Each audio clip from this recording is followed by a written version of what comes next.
ಮಕ್ಕಳಲ್ಲಿ ಅಂಚೆ ಚೀಟಿ ಸಂಗ್ರಹಣಾ ಕಲೆಯನ್ನು ಉತ್ತೇಜಿಸಲು ಅಂಚೆ ಇಲಾಖೆಯು ದೀನ್ ದಯಾಳ್ ಸ್ಪರ್ಶ ಯೋಜನೆಯ ಅಡಿ ವಿದ್ಯಾರ್ಥಿ ವೇತನ ನೀಡಲು 6ನೇ ತರಗತಿಯಿಂದ 9ನೇ ತರಗತಿಯವರೆಗೆ ಓದುತ್ತಿರುವ ವಿದ್ಯಾರ್ಥಿಗಳಿಂದ ಅರ್ಜಿಯನ್ನು ಆಹ್ವಾನಿಸಲಾಗಿದೆ.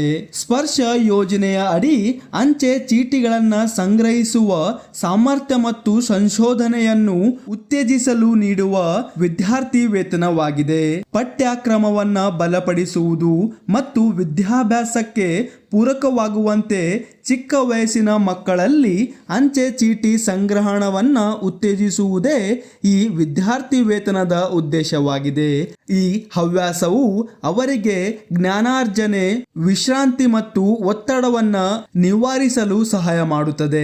2025ರ ವಾರ್ಷಿಕ ಪರೀಕ್ಷೆಯಲ್ಲಿ 60% ಅಂಕಗಳನ್ನು ಹೊಂದಿರುವ ಅಂಚೆ ಚೀಟಿ ಸಂಗ್ರಹಣಾ ಠೇವಣಿ ಖಾತೆಯನ್ನ ಹೊಂದಿರುವ ಕ್ಲಬ್, ಅಂಚೆ ಚೀಟಿ ಸಂಗ್ರಹಣಾ ಸದಸ್ಯತ್ವ ಹೊಂದಿರುವ ಮತ್ತು ಅಂಚೆ ಚೀಟಿ ಸಂಗ್ರಹವನ್ನು ಹವ್ಯಾಸವಾಗಿ ಅನುಸರಿಸುವ 6ರಿಂದ 9ನೇ ತರಗತಿ ವಿದ್ಯಾರ್ಥಿಗಳಿಗೆ ವಾರ್ಷಿಕವಾಗಿ 6,000 ರೂಪಾಯಿಯವರೆಗೆ ವಿದ್ಯಾರ್ಥಿ ವೇತನವನ್ನು ನೀಡಲಾಗುತ್ತದೆ.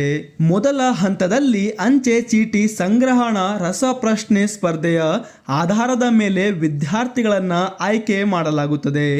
ಮುಂದಿನ ಹಂತದಲ್ಲಿ ಅಂಚೆ ಇಲಾಖೆ ನೀಡುವ ಅಂಚೆ ಚೀಟಿ ಸಂಗ್ರಹಣಾ ಯೋಜನೆಯಲ್ಲಿ ಸ್ಪರ್ಧಿಸಿ ಯಶಸ್ವಿಯಾದ ವಿದ್ಯಾರ್ಥಿಗಳನ್ನು ಸ್ಪರ್ಶ ಯೋಜನೆಯ ವಿದ್ಯಾರ್ಥಿ ವೇತನಕ್ಕಾಗಿ ಆಯ್ಕೆ ಮಾಡಲಾಗುತ್ತದೆ. ಹೆಚ್ಚಿನ ವಿವರಗಾಗಿ www.indiapost.gov.in ಮತ್ತು www.karnatakapost.gov.in ಗೆ ಭೇಟಿ ನೀಡುವ ಮೂಲಕ ಹೆಚ್ಚಿನ ಮಾಹಿತಿಯನ್ನು ಪಡೆದುಕೊಳ್ಳಬಹುದಾಗಿದೆ.